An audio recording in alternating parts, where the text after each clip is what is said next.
Good day everyone! Ang tutorial natin today, how to claim SLP. Punta tayo sa may Kiwi browser, then punta tayo sa ating Ronin wallet extension.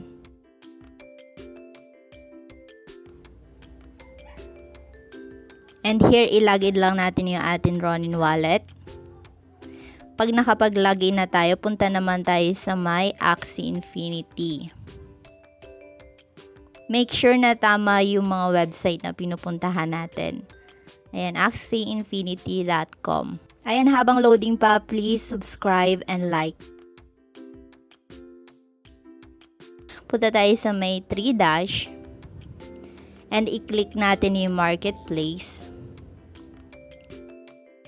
And again, punta ulit tayo sa may 3 dash. Click natin yung login. And here, login with Ronin wallet.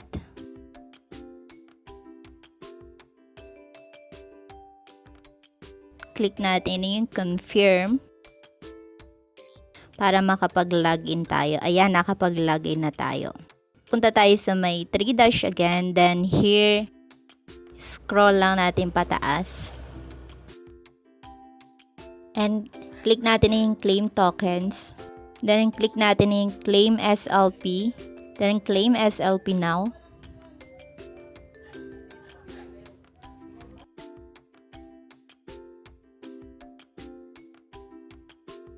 Then, i-confirm lang natin yung transaction.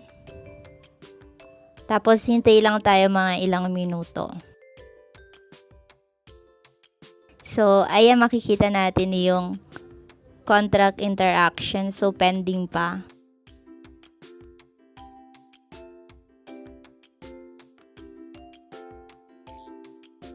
Ayan, punta tayo sa ating Ronin wallet app.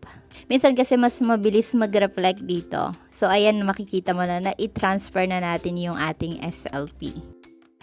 That's it. Thank you and stay blessed.